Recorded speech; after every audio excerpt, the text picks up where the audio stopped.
Well, the first thing you gotta realize, brother, is this right here. It's the future of wrestling. You can call this the new world order of wrestling. Where's two men right here?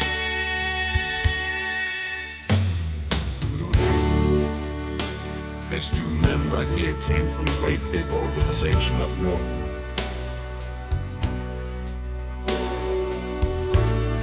And everybody was wondering who the third man was. Well, who knows more about that organization than me? An organization, a monster. I made people rich up there. I made the people of the organization rich up there, brother. And when it all came to pass, the man Hulk Hogan,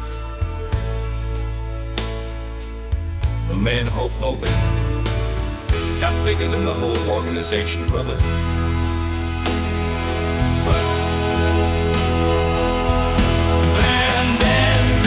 Billionaire Ted Amigo, he wanted to talk turkey with Hulk Hogan. Well, billionaire Ted promised me movies, brother. Well, billionaire Ted promised me millions of dollars. And billionaire Ted promised me world count of matches. And as far as billionaire Ted goes, Vegas goes.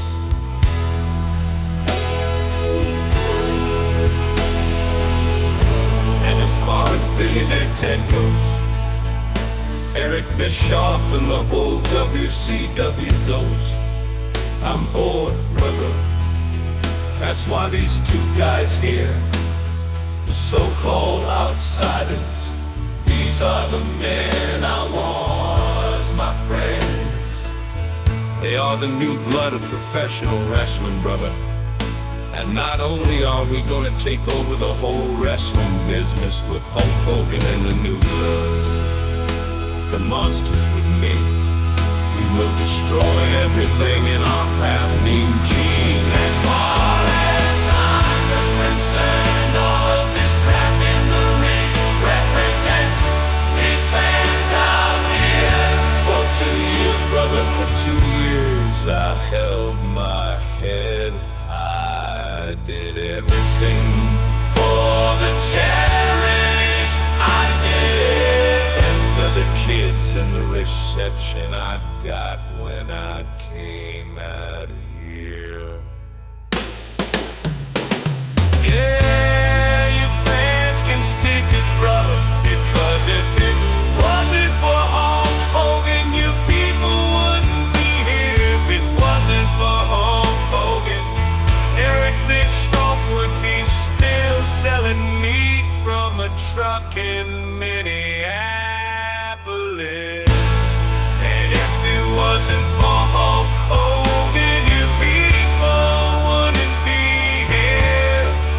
If it wasn't for Hulk Hogan, Eric Bischoff would be still selling meat from a truck in Minneapolis.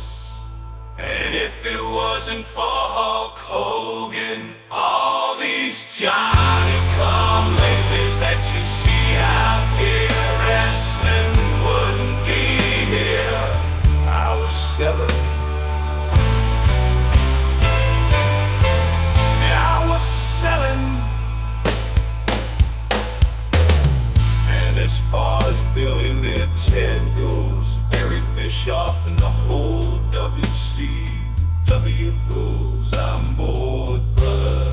That's why these two guys here, the so-called outsiders, these are the men I want as my friends.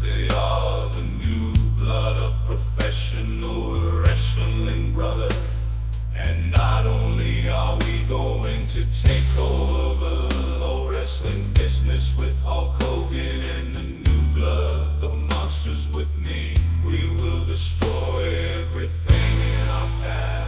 Mean Gene. As far as I'm concerned, all this crap in the ring represents these fans out here for 2 years, brother. 2 years I held my head high, I did everything for the charities, I did everything for the kids. And the reception I got when I came out here, you fans can't stick it, brother, because if it wasn't for Hulk Hogan, you people wouldn't be here. If it wasn't for Hulk Hogan, Eric Bischoff would be still selling meat from the truck in Minneapolis. Since coming out, baby.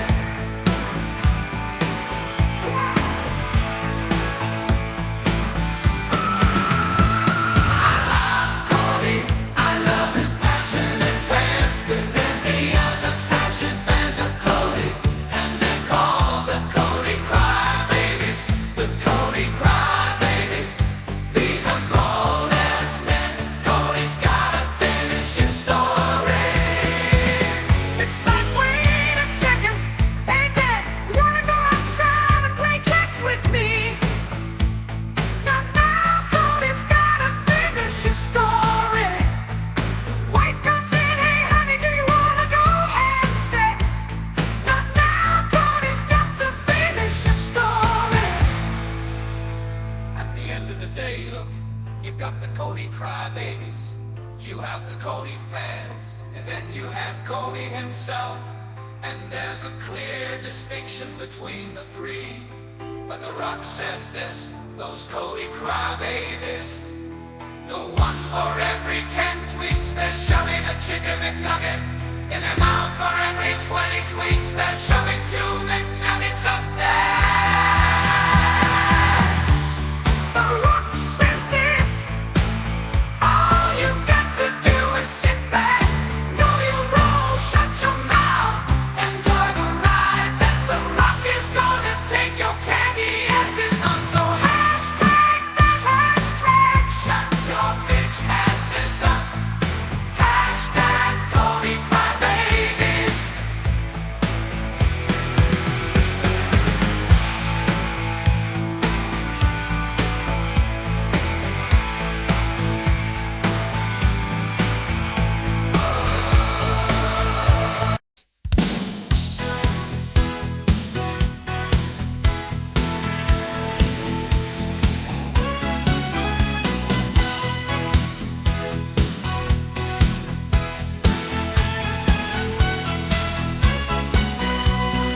First thing I wanted to done is to get that piece of crap out of my ring.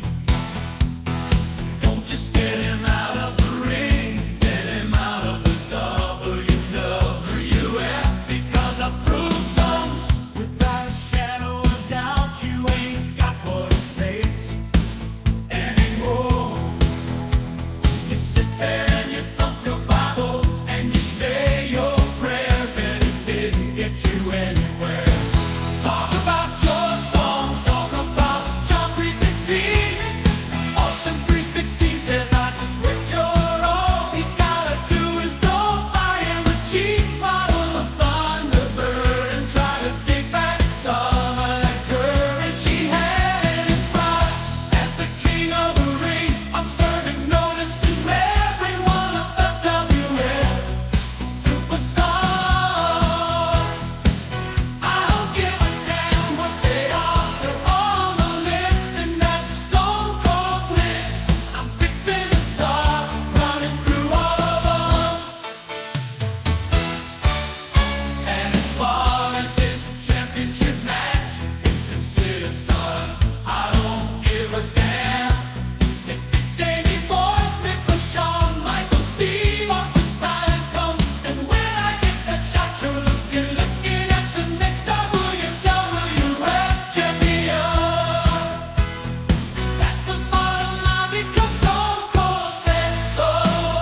3 weeks ago I left WCW, and quite frankly, I didn't know if I was going to come back.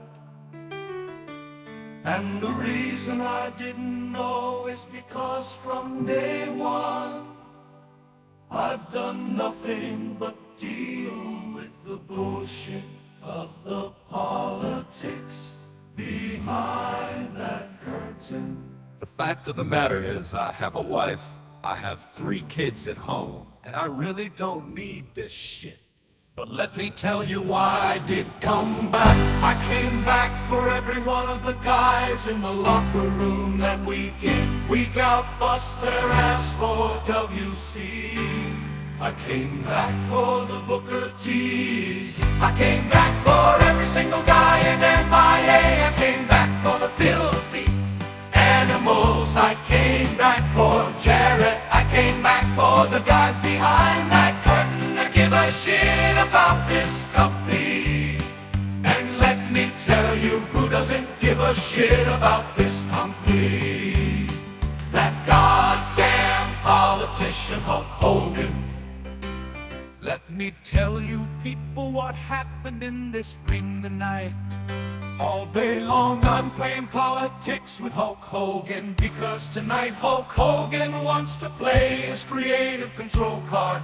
And to him that means that in the middle of this ring, when he knew it was bullshit, he would beat Jeff Jarrett. Well, guess what? Hogan got his wish, Hogan got his belt, and he went the hell home. And I promise everyone you will never see that piece of shit again. I sat out there with people just like you. I know you paid good money to come here tonight, and nobody's going to be ripped off tonight. So Hulk Hogan now has the WCW belt, and Hulk, let's refer to that as the Hulk Hogan Memorial Belt. Because from here on in, that belt don't mean shit, because there will be a new WCW belt. And as far as I'm concerned, that belt still belongs to the one guy who bust his ass week in and week out in the middle of this ring. And you guys can love him or hate him, but that guy doesn't screw anybody back there. And that's Jeff Jarrett.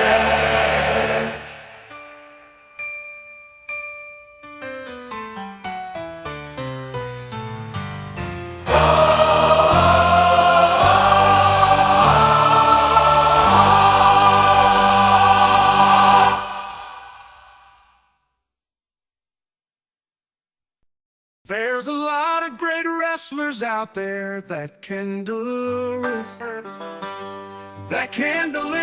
great matches, but there's so many wrestlers out there that are subpar, in my opinion. They don't know what they're doing out there, and they allow themselves to rely on things like chops, which I think is sort of like GP. You get a reaction, but what's your reaction? Whipping the guy across the chest with your hand. Okay, so you're hurting some guy for real, for some stupid reason, and the crowd sort of reacts to it. In my understanding of pro wrestling, anytime anyone does anything to you that hurts, for real chopping, putting blisters on your chest when you go to your room or bed.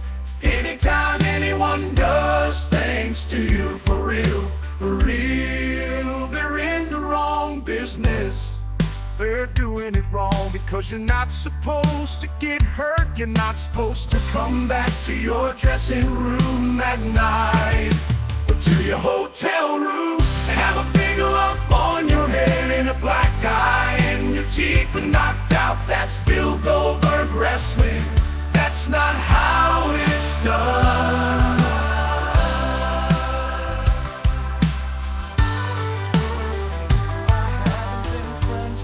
Guy since at least 2014, late 2013. And the fact that I have to sit up here cause we have irresponsible people who call themselves EVPs and couldn't fucking manage a target. And they spread lies and bulls for and put into a media that I got somebody fired.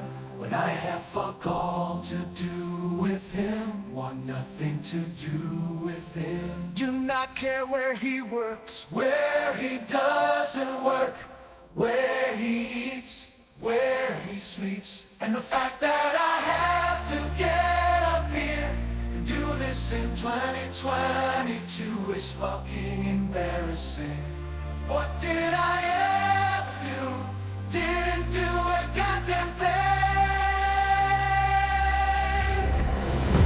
It's not Tony Khan's position to make it very fucking clear. There's people who call themselves EVPs that should have fucked up better.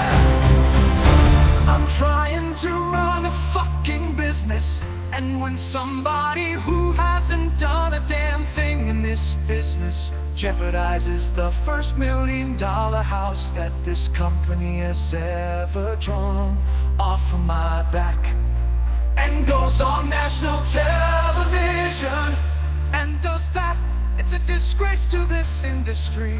It's a disgrace to this company. We're far beyond apologies.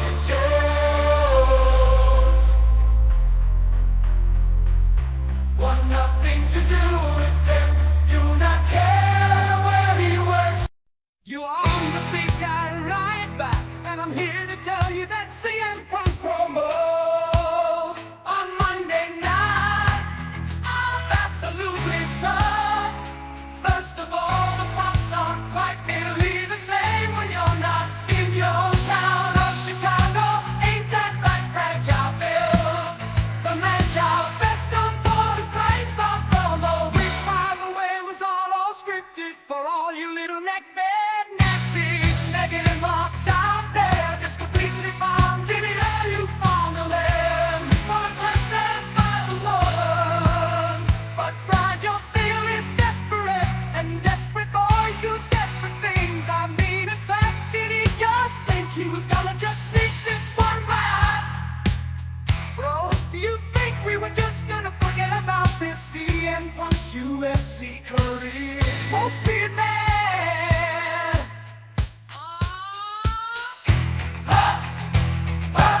You got into an altercation with a 12-year-old. I'm putting everything you got on the 12-year-old. At least he was clear on one thing though, and that's he's broke. He doesn't have the money, he needs the money.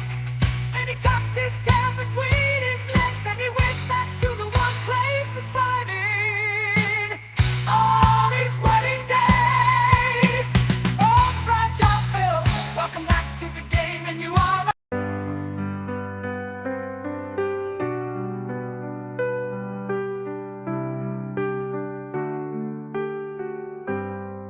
Today I had to make one of the toughest decisions of my professional career. Today I terminated Phil Brooks, CM Punk, for a cause this stems from a backstage incident at AEW. All in last Sunday. The incident was regrettable and it endangered people backstage. That includes the production staff, the people who help put the show on every week. Innocent people who had nothing to do with it. I've been going to wrestling shows for over 30 years. I've been producing them on this network for nearly 4 years. Never in all the time have I ever thought until last Sunday that my security, my safety, my life was in danger at a wrestling show. I don't think anybody should feel that way at work. I don't think the people I work with should feel that way. And I had to make a very difficult choice today. It came at the recommendation of a discipline committee here in AEW, as well as outside legal counsel who delivered an unanimous recommendation. Our stations for over 30 years. I've been producing them on this network for nearly 4 years. Gathering all the time have I ever known. Until last Sunday, that my security, my safety, my life was in danger at a wrestling show. I don't think anybody should feel that way at work. I don't think the people I work with should feel that way. And I had to make a very difficult choice today. Came at the recommendation of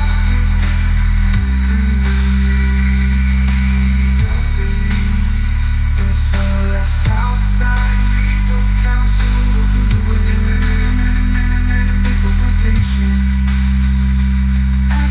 recommendation. Our stations for over 30 years. I've been producing them on this network for nearly 4 years. Gathering all the time have I ever known. Until last Sunday, that my security, my safety, my life was in danger at a wrestling show. I don't think anybody should feel that way at work.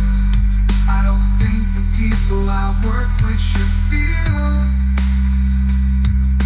And I have followed up on that recommendation. I'm sorry to any fans who are upset by this.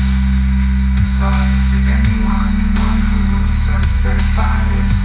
Despite that, we're gonna have a great show tonight. Call the show tonight on Collision. And we're gonna have a great AEW All Up in Review tomorrow.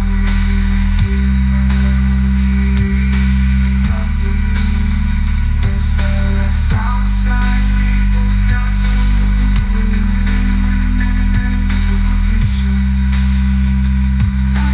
recommendation.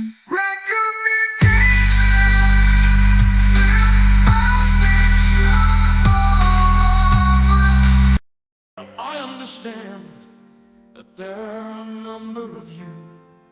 I understand that I am a number of you. I understand that. I understand that some of you feel as though that the McMahon-Helmsley faction last Monday on Raw just wasn't fair to Chris Jericho.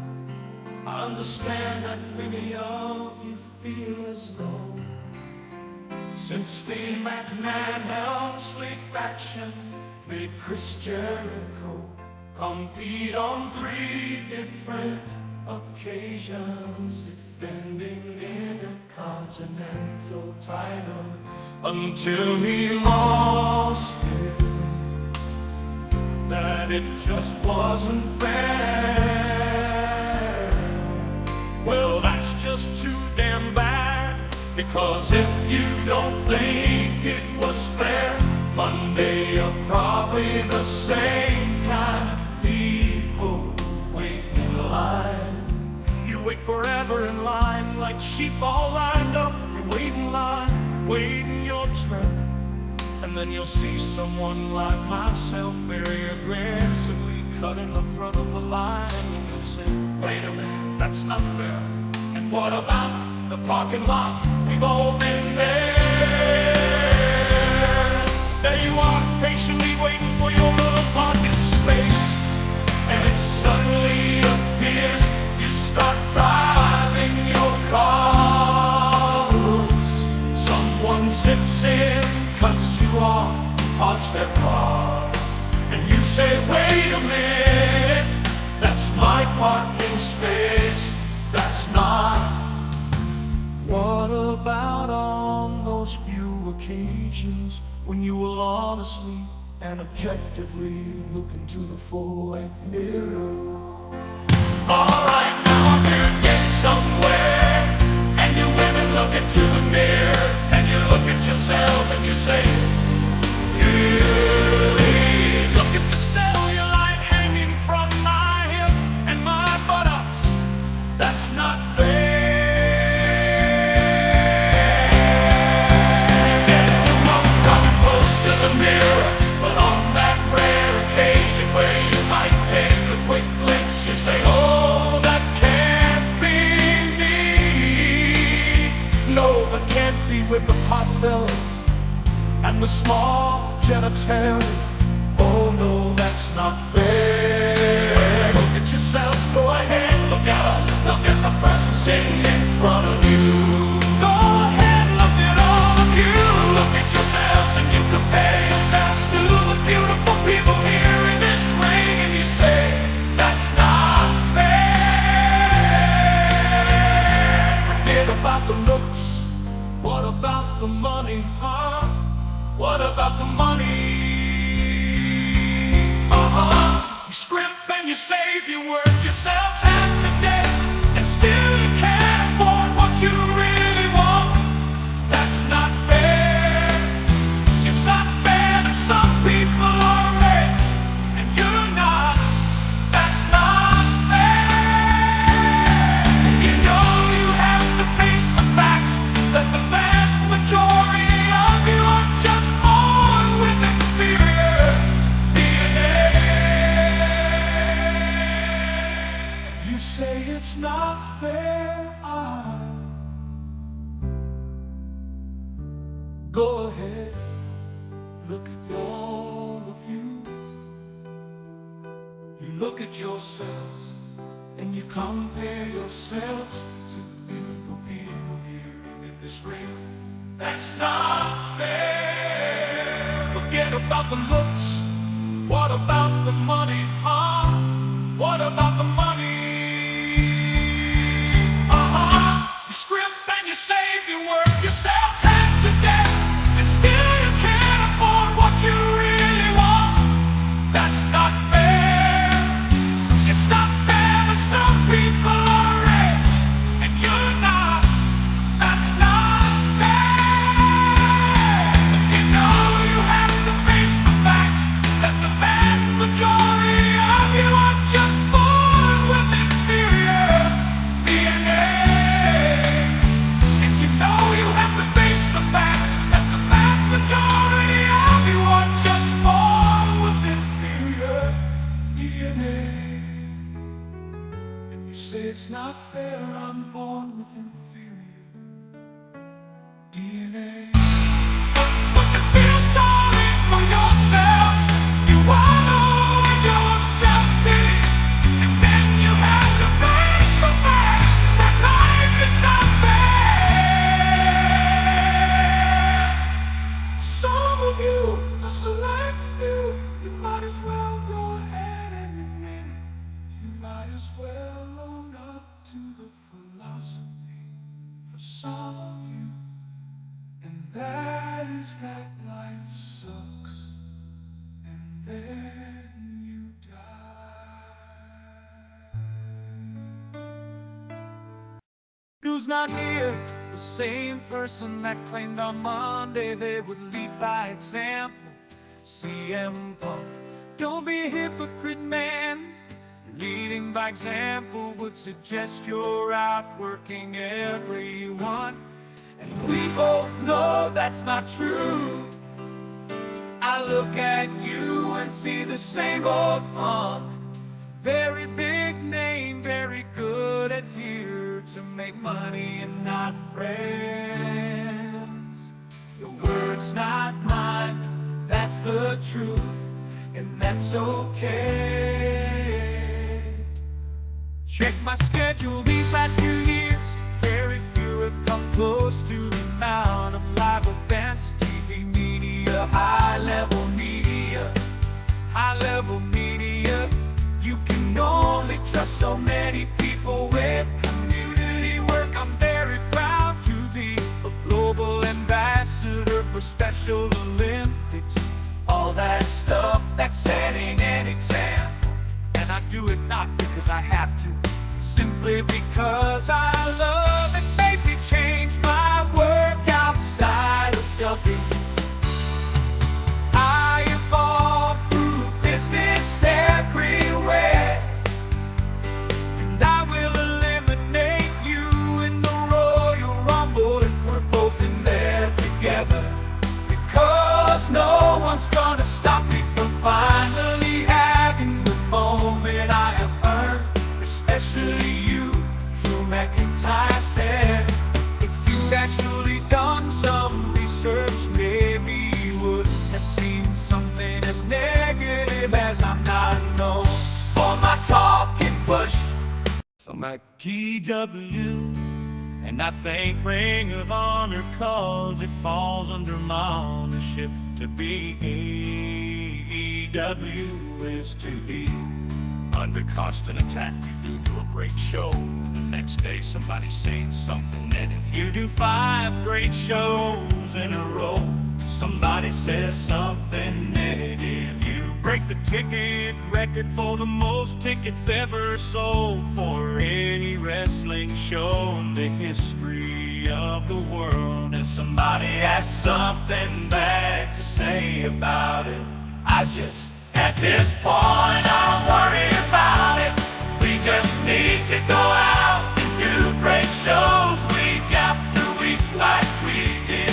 We were the #1 show on cable this week. On Wednesday, we beat every single show on TV. On Wednesday, out of hundreds and hundreds of shows across months of networks, and we'll continue doing it. And everybody who works here's gonna be in good position. I think it's challenging because I've never seen anything quite like wrestling when it comes to such a large percentage of the business, spending such a large percentage of their time on one platform. It's amazing how many people in the wrestling business on Twitter all the time. And to be honest, I understand, because it's a good reason, because it's engagement.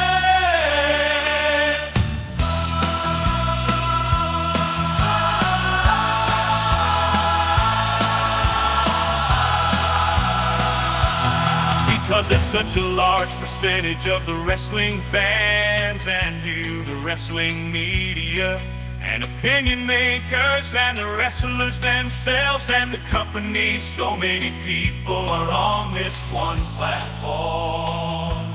It's pretty unique because in other sports it's more evenly distributed. What I've seen is sometimes it's a bit of an echo chamber, and also there's a lot of bad faith. There's a lot of bad faith posting on it, and you can have a great day in the business, like do the #1 show and people try and tell you to do something great. Or you can break the world record for the most tickets ever sold to any wrestling show ever, and have this massive, huge success on pay-per-view, and just hit a home run, and the wrestling's great, and everything's great. Still people are trying to tell you there's some problem with it, or something detrimental. It's a lot of bad faith, there's a lot of bad faith posting on it. And you can have a great day in the business, like do the #1 show, and people try and tell you you didn't do something great. Or you can break the world record for the most tickets ever sold to any wrestling show ever, and have this massive, huge success on pay. Let me just say, after video distorting the belt that proclaimed me the real world's champion, I'm gonna tell you all with a tear in my eyes, is the greatest moment in my life.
It's the fight Jim Crockett fought and Vern gained, and Ted Turner and so many other people that have tried. God bless them all. And I'm doing this for all of you. I know all of you are here in spirit, so thank you very much. And there's a reason that every single person stepped into my position till now has gone out of business. I'm the only one left. Everybody who has stepped up and put millions of dollars into this and done it week after week. And there's no off season. You do it 52 weeks a year. It's a fight and that's a credit to the fans. I know what it is to be a wrestling fan 52 weeks a year. John Cena, while you lay there, hopefully as uncomfortable as you possibly can be, I want you to listen to me. I want you to digest this, because before I leave in 3 weeks with your WWE Championship, I have a lot of things I wanna get off my chest. I don't hate you, John, I don't even dislike you. I do like you, I like you a hell of a lot more than I like most people in fact. I hate this idea that you're the best, 'cause you're not. I'm the best, I'm the best in the world. There's one thing you're better at than I am, and that's kissing Vince McMahon's ass. You're as good as kissing Vince's ass as Hulk Hogan was. I don't know if you're as good as Dwayne, though he's a pretty good ass kisser. Always was and still is. Once I'm breaking the fourth wall, I am the best wrestler in the world. I've been the best ever since day one, when I walked into this company, and I've been vilified and hated since that day, because Paul Heyman saw something in me that nobody else wanted to admit. That's right, I'm a Paul Heyman guy. You know who else was a Paul Heyman guy? Brock Lesnar, and he split just like I'm splitting. But the biggest difference between me and Brock is I'm gonna leave with the WWE Championship. I've grabbed so many of Vincent K. McMahon's imaginary brass rings that it's finally dawned on me that they're just that. They're completely imaginary. The only thing that's real is me and the fact that day in and day out for almost 6 years I have proved to everybody in the world that I am the best on this microphone, in that ring, even in commentary. Nobody can touch me, nobody can touch me. And yet, no matter how many times I prove it, I'm not on your lovely little collector cups. I'm not on the cover of the program. I'm barely promoted, I don't get to be in movies. I'm certainly not on any crappy show on the USA Network. I'm not on the poster of WrestleMania. I'm not on the signature that's produced at the start of the show. I'm not on Conan O'Brien, I'm not on Jimmy Fallon. But the fact of the matter is I should be, and trust me, this isn't sour grapes. But the fact that the plays in the main event at WrestleMania next year and I'm not makes me sick. Oh hey, let me get something straight. Those of you who are cheering me right now, you are just as big a part of me leaving as anything else, because you're the ones who are sipping on those collector cups right now. You're the ones that buy those programs, that my face isn't on the cover of. And then at 5 in the morning at the airport, you try to shove it in my face so you can get an autograph. Try to sell it on eBay because you're too lazy to go get a real job. I'm leaving with the WWE Championship on July 17th. And hell, who knows, maybe I'll go defend it in New Japan Pro Wrestling. Maybe I'll go back to Ring of Honor.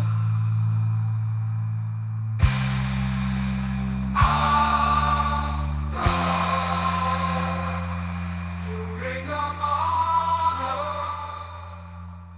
Hey, Colt Cabana, how you doing? The reason I'm leaving is you people, because after I'm gone, you're still gonna pour money into this company. I'm just a spoke on the wheel. The wheel is gonna keep turning, and I understand that Vince McMahon is going to make money despite himself. He's a millionaire who should be a billionaire. You know why he's not a billionaire? Because he surrounds himself with bad-handed, nonsensical douchebag yes men like John Laurinaitis, who's gonna tell him everything he wants to hear.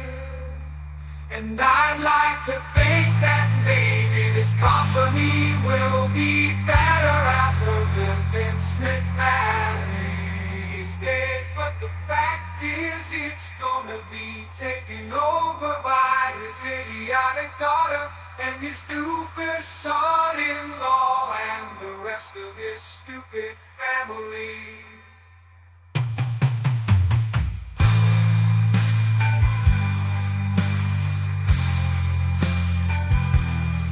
Let me tell you a personal story about Vince McMahon, alright? We do this whole movie campaign.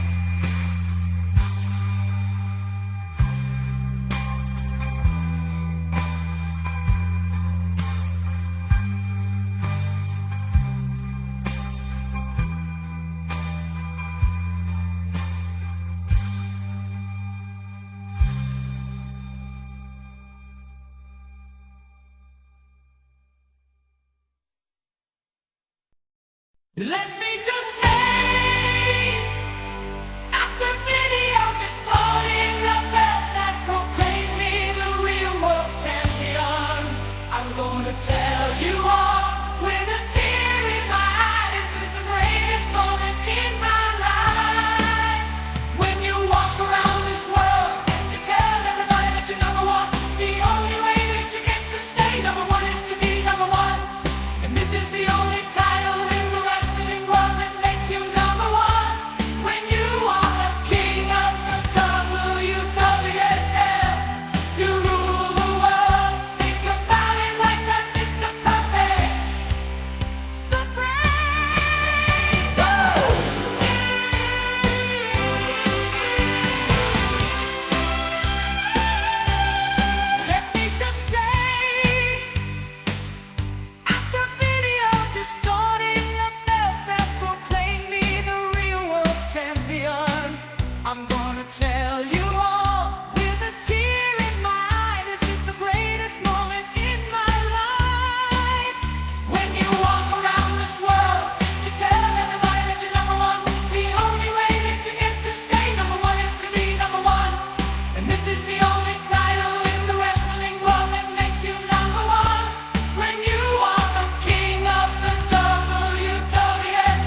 is still the official WCW champion, but he will defend that title in this ring tonight. He will defend that title against the son of a bitch who for 14 years has been busting his ass in WC, and can't get a goddamn break because of the Hulk Hogan's. I'm talking about Booker T and Jeff Jarrett are the two reasons why I'm in this business to be with tonight in this ring to deserve. Though they say that all men are created equal, but you look at me and you look at some mojo, and you can see that statement is not true. See, normally if you go one-on-one with another wrestler, you got a 50-50 chance of winning. But I'm a genetic freak and I'm not normal, so you got a 25% AT best that beat me. Then you add Kurt Angle to the mix, your chances of winning drastic go down. See the three-way at sacrifice, you got a 33-1-3 chance of winning. But I got a 66 and 2-3 chance of winning, because Kurt Angle knows he can't beat me and he's not even gonna try. So Samoa Joe, you take your 33-1-3 chance minus my 25% chance, and you got an 8-1-3 chance of winning that sacrifice. But then you take my 75% chance of winning if we was to go one-on-one, and then add 66 to 3%.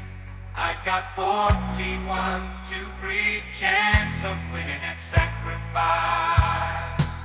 See, Joe, the numbers don't lie, and they spell disaster for you and sacrifice. See, but I'm gonna pray. Cruz de Montreal, is good way. Well, since all of you have been so respectful to me, I would like to return in kind. Oh, Canada, how much I hate this place. Oh, Canada, I'm gonna kick Hulk Hogan right in the face. Alright, I admit, I'm no saint, but what I am is the showstopper, the headliner, the main event, the icon of the WWE. Yours truly, Shawn Michaels Hulk Hogan. At SummerSlam, I promise no better yet. I guarantee Hogan, I'll give you and the WWE fans something to remember. And of course all of you here in Montreal know that I'm all about, you know that I'm all about giving you memories. Survivor Series 1997, I handed Canada's all. Bret the Hitman Hart, his most miserable defeat. You want Bret? You're not gonna get Bret because I screwed Bret. I did it once and I'd do it again. If Bret the Hitman Hart had any guts and he'd walk down that aisle tonight, step into this ring and look me eye to eye like a man, I'd say, Hitman, I screwed you once and I'll screw you again.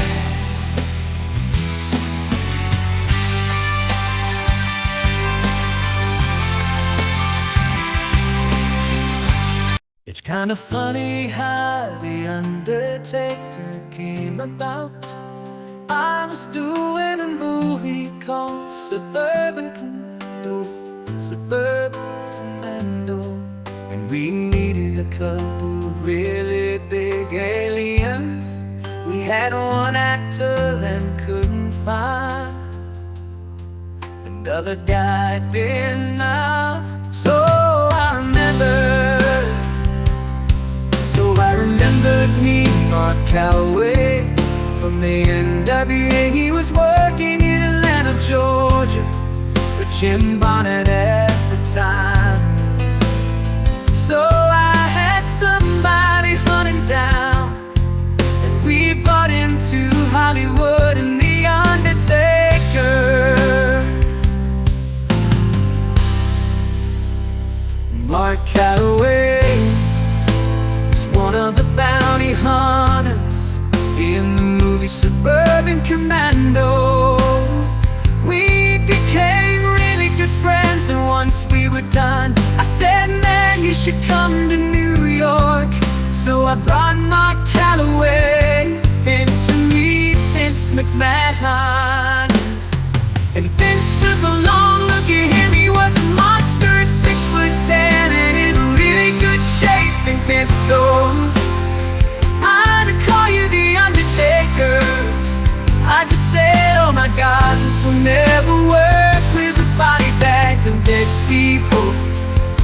But I was wrong on that one. So the Undertaker was born.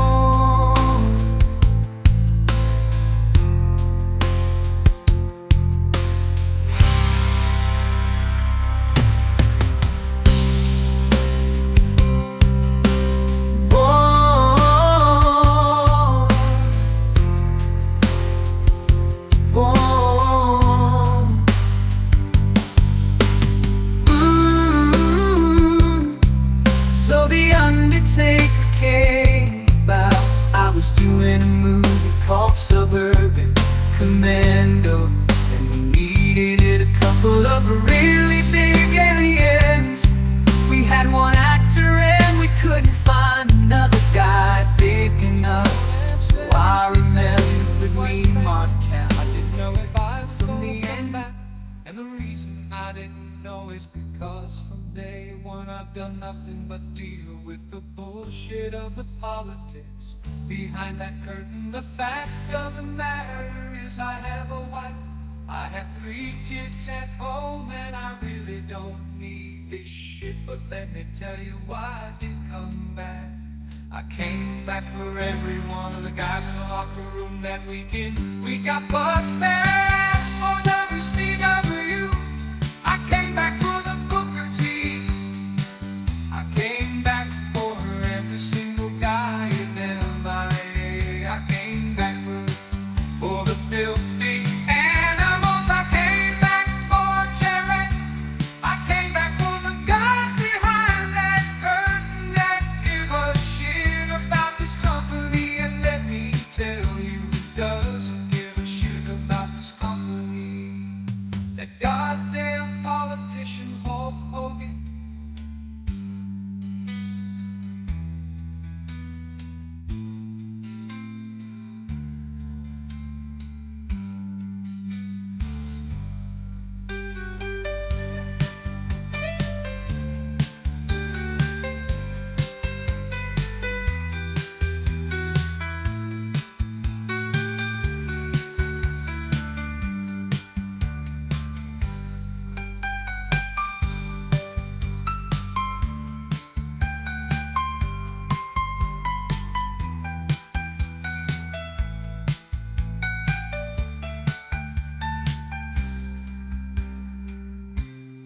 Goddamn